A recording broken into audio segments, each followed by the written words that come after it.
Hello, cuties. This is Kim. Welcome to the quest board. I made this build for the Don't Make It Weird challenge at Carl Makes Stuff, but due to a data storage failure, I lost most of the initial construction footage and was too broken-hearted and swamped to try to reconstruct the material. As you'll see, I did make it weird for this video. Thankfully, the Dungeon Jam August 2025 video topic, Shops and Stops, has motivated me to resurrect this build and story. I constructed a 3-level boutique-style bakery and home that I fashioned out of small cardboard boxes, carton fiber packaging, stir sticks, and some leftover XPS foam board. In a fit of ambition, I also attempted some LED wiring, which came out good enough for the overall atmosphere of the building. I was going for a book Nook look. See what I did there? And I think it worked out. The story explores the next stage of life of a previous character who seeks to commune with a departed loved one and might have finally found a direct line to see them once again. Whisk, whisk, whisk, whisk, whisk, whisk. The sound was consistent in its timing, tone, and volume. Zenora nodded approvingly at her assistant. Good, she thought. I can move on to the dough. Tasks like mixing or whipping ingredients she could leave to a trained aide. Fine work, like centering of fillings or decorating pastries with folds, crimps, or lattices of dough, took her full artistic attention. She picked up a large, pre-measured ball of dough and dusted the smooth work table and her rolling pin with flour. She hummed as she pressed the cool cylinder of wood against the dough in several places to flatten it a bit more. Then she felt the muscles in her arms and chest contract as she used more strength to begin to roll the pin across the yielding mass. Forward, back, turn. Forward, back, turn. Whisk, whisk, whisk, whisk, whisk, whisk. Every time she began a task, she felt the support of her grandmother's hands on hers, demonstrating the correct pressure, angles, and the order and placements of equipment, dough, and individual ingredients. Nona had been an excellent baker, and Zenora had always thought she should have owned her own shop in town. Whisk, whisk, whisk, whisk, whisk, whisk. She snorted in disgust as she remembered the psychics, mediums, clairvoyants, and other charlatans she had consulted over the past few years to reach out to Nona and receive guidance on the feelings she had been experiencing after the night the wood came into her house and up the stairs to try and claim her. All these impostors had given her were sweet words about how much Nona missed her, how peaceful she was on the other side, and how proud she was of her granddaughter. None of them spoke of the wood, or what waited there for her, or why.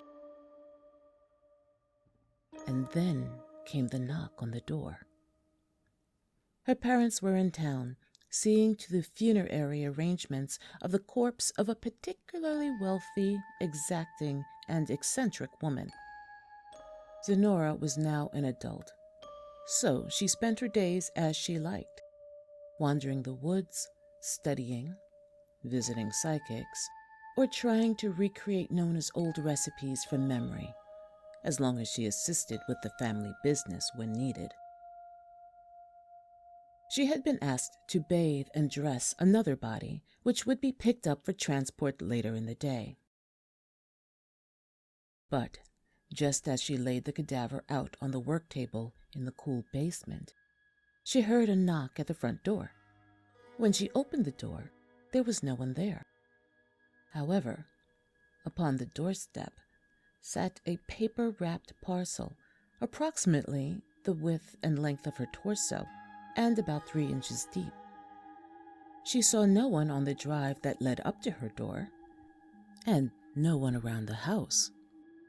Her family lived quite away from other houses, so the package was not likely to have been left there by accident. With a final look around, Zenora picked up the bundle and carried it into the house. The thick brown paper was secured with a wide, dark purple ribbon. The color was familiar and somehow reassuring. As she pulled at it, she realized that it was the same, almost black violet of Nona's heavy skirt, the one that Zenora often wore when she felt she needed her grandmother's confidence. She subdued her eagerness and unwrapped the parcel carefully. As she peeled the last layers of paper open, she could see the package contained a fine vest of the same deep violet. And it was soft, perhaps velvet, and it was embroidered with a shimmery gray thread. As she ran her hand over the fabric, she felt a tiny shock, just as one might when walking across a thick carpet. But this shock did not hurt. She felt a peaceful numbness grow in her body and mind as she slipped the vest over her shoulders. It fit her perfectly, like a hug. Suddenly, the image of the client who waited for her in the basement below appeared in her thoughts, and she felt mortified to have left her guest alone. As she entered the preparation room, the gray thread shimmered, the embroidery unraveling and stretching out toward the table as if wanting to comfort an old friend. The filaments lingered over the corpse as Zenora approached. Dreamily, she passed her hand through them, and some fibers moved to envelop her hand like a glove, without touching her skin. She reached the fiber-dipped hand toward the body, which lay still as stone, but seemed, at least to Zenora, to anticipate her touch. She hesitated. "What am I doing?" she thought, as she drew her hand back, the fibers at her fingertips evaporating into a thin smoke. But then she heard Nona's voice say, "Do not fear." And Zenora pressed her hand to the body's chest. The filaments around her fingers melted into and under its skin like lightning branching across a stormy sky. The eyes popped open and immediately snapped their focus to Zenora. The numbness in her mind cleared, and she said the first words she could think of. "Prepare yourself." Slowly, the body sat up, then stood, then moved toward the basin and pitcher of water that Zenora had readied for her work. A smile spread across Zenora's lips as she went to fetch her new friend some soap and lay out the clothing their family had bought for them to be buried in. Whisk, whisk, whisk, whisk, whisk, whisk. That had been several years ago. The family business had never captured her interest. Now, she felt like she was somehow cheating. She struck out on her own soon after and established this bakery. Being around the dead was too much of a temptation. Whisk, whisk, whisk. Zenora cocked her head at the change in the sound. She heard halting steps shuffle toward her. Was it that late already? She turned and twisted her body just in time to sidestep a wide swing from her assistant, who let out a husky, hollow moan. 24 hours goes by so quickly, Zenora thought, as she tapped the shambling, lurching woman's forehead.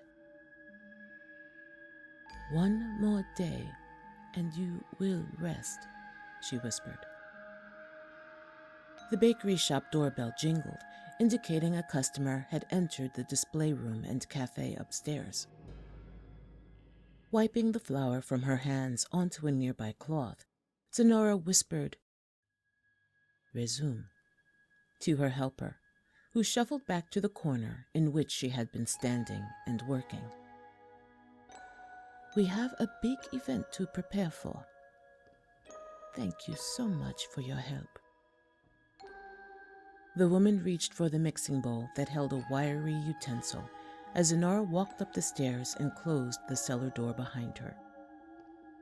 She smiled at the couple that pointed at the colorful and tempting selection of sweets behind the glass cases as they giggled and whispered to each other.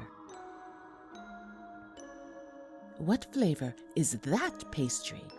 asked one of the customers. Zenora interrupted them. "I apologize. Just one moment." She cocked her head and whisk, whisk, whisk, whisk, whisk, whisk. "Ah," Zenora continued, "that is strawberry lavender. Excellent choice."